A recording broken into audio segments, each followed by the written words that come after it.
మనం ఈ లోకానికి రావడం కారణం ఆమె మన కోసం ఎంతో కష్టపడింది. ఇంకా చెప్పాలంటే కనుక మన కోసం నిద్రను మర్చిపోయింది, ఆకలిని మర్చిపోయింది. తన యొక్క హృదయం మొత్తం కూడా మన మీద ఉన్నటువంటి ప్రేమతోనే నింపుకున్నటువంటి ఏకైక వ్యక్తి మరెవరో కాదు, మన యొక్క అమ్మగారు. బైబిల్ అమ్మ గురించి ఏం తెలియజేస్తూ ఉంటుంది? బైబిల్ గ్రంథంలో చాలా మంది అనుకుంటూ ఉంటారు కదా, తల్లిదండ్రుల కోసం చాలా అతి కిరాతకంగా రాశారని చెప్పి భావిస్తూ ఉంటారు. అమ్మ గురించి తప్పుగా రాయబడిందని, అలానే అమ్మను కించపరిచేలాగా, అమ్మను గౌరవించలేకుండా ఉండే విధంగా వచనాలు అనేకం ఉన్నాయని చెప్పి చాలా మంది అనుకుంటూ ఉంటారు. కానీ అదంతా కూడా అవాస్తవం. బైబిల్ గ్రంథంలో తల్లికి ఇచ్చినటువంటి ప్రాముఖ్యత మన ఏ పుస్తకం కూడా ఇవ్వదు. ఎందుకంటే కనుక బైబిల్ గ్రంథంలో తల్లి గురించి చాలా లోతుగాను చాలా వివరంగాను రాయబట్టడం జరిగింది.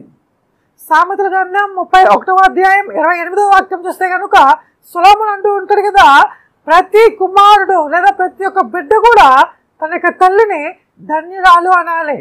గుణవతి అయినటువంటి భార్య దొరుకుతా అరుదు అని చెప్పి రాస్తూ చివరిలో అంటూ ఉంటాడు కదా, అటువంటి స్త్రీని తన యొక్క పిల్లలు ఉదయాన్నే లేచి ధన్యురాలు అని అంటారు అని చెప్పి రాస్తూ ఉంటున్నాడు. నిజంగానే ప్రతి ఒక్క తల్లి కూడా ధన్యురాలు.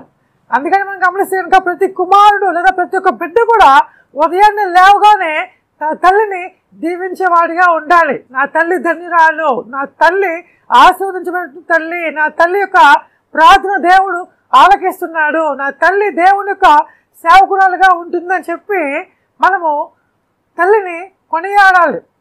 అందుకనే అగస్టిన్ అంటూ ఉంటాడు కదా, నా తల్లి చేసిన ప్రార్థనలో నేను కొట్టుకుంటూ దేవుని యొక్క సన్నిధిలోకి వచ్చాను అంటాడు, దేవుని మందిరంలోనికి వచ్చాను అంటాడు. ఎంతోమంది కుమారులు పాడైపోయి తిరుగుతుండగా ఎంతోమంది తల్లులు లేదా అమ్మలు వారి పిల్లల కోసం ఎంతగానో కన్నీటి ప్రార్థన చేస్తూ ఉంటున్నారు. నేటి కాలంలో అనేక మంది సేవకులు వస్తున్నారంటే కనుక దానికి కారణం వారి యొక్క తల్లిదండ్రులు ఎంతగానో కన్నీటి ప్రార్థన చేయడమే అని చెప్పి చెప్పడంలో ఎటువంటి సందేహం లేదు.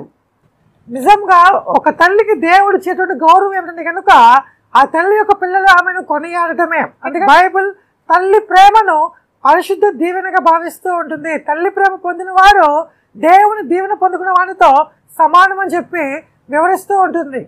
బైబిల్ గ్రంథంలో హన్నా అనేటువంటి ఒక తల్లి మనకు కనిపిస్తూ ఉంటుంది. ఆమె తన కుమారుని కోసం ఎంతో ఏడ్చి ప్రార్థించింది. మొట్టమొదటి సమూయేలు గ్రంథం 1వ అధ్యాయం 27వ వాక్యం చూస్తే కనుక హన్నా మాట్లాడుతుంటుంది, నేను ఏడ్చి దేవుడిని అడిగాను, దేవుడు నా ప్రార్థన ఆలకించి నాకు కుమారుని అనుగ్రహించాడు అని చెప్పి తన సాక్ష్యం ఇస్తూ ఉంటుంది. ఆ తల్లి యొక్క కన్నీటి వేదన విన్నటువంటి దేవుడు ఆమెకు చక్కని సమూయేలును అనుగ్రహించాడు. సమూయేలు అంటే కనుక మామూలు వ్యక్తి కాదు.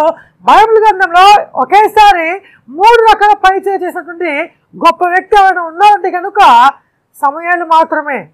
నిజమే, తల్లి యొక్క బాధ్యత ఏమిటంటే కనుక తల్లి కన్నీటి ప్రార్థన చేస్తే కనుక ఆ తల్లి యొక్క ప్రార్థన దేవుడు ఖచ్చితంగా ఆలకిస్తాడు. ఆ తల్లి ప్రార్థన ఆలకించి ఆ తల్లికి ఏది కావాలో అది అనుగ్రహించే దేవుడే ఉన్నాడు. ఎందుకంటే కనుక దేవుడు తల్లికి ఒక గొప్ప ప్రాధాన్యత ఇస్తూ ఉంటున్నాడు. కానీ బైబిల్ గ్రంథంలో దేవుని ప్రేమను తల్లి ప్రేమతో పోల్చి చెప్పడం జరిగింది. దేవుని ప్రేమ ఎలా ఉంటుందని ఎవరిని అడిగినట్లయితే కనుక బైబిల్ గ్రంథం సెలవిస్తూ ఉంటుంది, ఒక తల్లి ఎలా అయితే ఆదరిస్తుందో అలా దేవుడు మనలను ఆదరిస్తాడు. తల్లి ఎలా అయితే ప్రేమిస్తుంటుందో దేవుడు కూడా మనలను అలానే ప్రేమిస్తాడని చెప్పి యెషయా ప్రవక్త 66వ అధ్యాయం 13వ వాక్యంలో మనము గమనిస్తూ ఉంటాం. స్వయంగా దేవుడే తన యొక్క ప్రేమను తల్లి ప్రేమతో పోల్చి చెప్పాడంటే కనుక మేము అర్థం చేసుకోవచ్చు తల్లి ప్రేమ ఎంత గొప్ప ప్రేమ అనేది.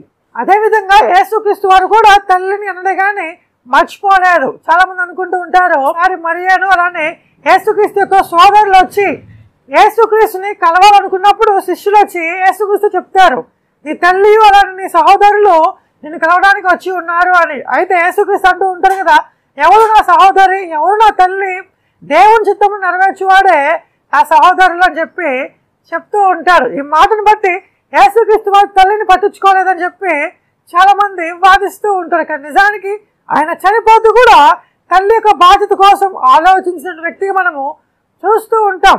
ఆయన చనిపోతూ కూడా ఇంకా చివరి సమయంలో కూడా తన తల్లిని యోహానుకు అప్పగించినట్టుగా తన తల్లిని చూసుకోవడానికి, తన తల్లిని పర్యవేక్షించడానికి, పెద్ద వయసు ఉన్నటువంటి ఆమెకు ఒక సహాయం, ఒక తోడు అవసరం కాబట్టి, అప్పటికి యోసేపు చనిపోయాడు కాబట్టి ఎవరూ లేని ఒక ఒంటరిగా జీవిస్తుందని చెప్పి యేసుక్రీస్తు భావించి మరియను యోహానుకి అప్పచెప్పడం జరిగింది.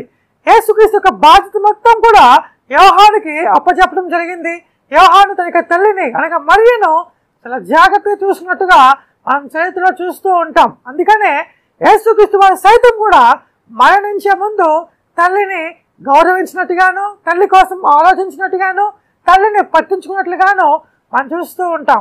అలానే దేవుడు కూడా పిల్లలందరికీ చెప్పేటువంటి మాట ఏమిటంటే కనుక, నీవు దీర్ఘాయుష్మంతుడు అవ్వాలంటే తప్పనిసరిగా నీ తల్లిని నీ తండ్రిని సన్మానింపు అంటాడు. నిర్గమాకాండం 20వ అధ్యాయం 12వ వాక్యంలో అక్కడ దేవుడు ఒక 10 ఆజ్ఞలలో నీవు దీర్ఘాయుష్మంతుడు అవ్వాలంటే, నీకు ఆయుష్ కావాలన్నా, నీకు ఆనందం కావాలన్నా, నీకు ఆస్తి అంతస్తులు కావాలన్నా, నీకు ఏది కావాలన్నా, దేవుని దగ్గర నుంచి నువ్వు ఏది పొందుకోవాలి అన్నా కూడా నీవు నీ తల్లిని నీ తండ్రిని సన్మానింపుము అని రాయబడి ఉంది.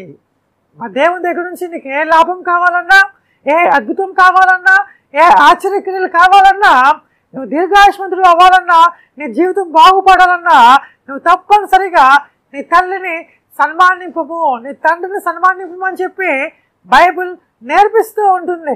ఈ విధంగా మనము మనకి తల్లిదండ్రులను గౌరవించే వారిగా ఉండాలి.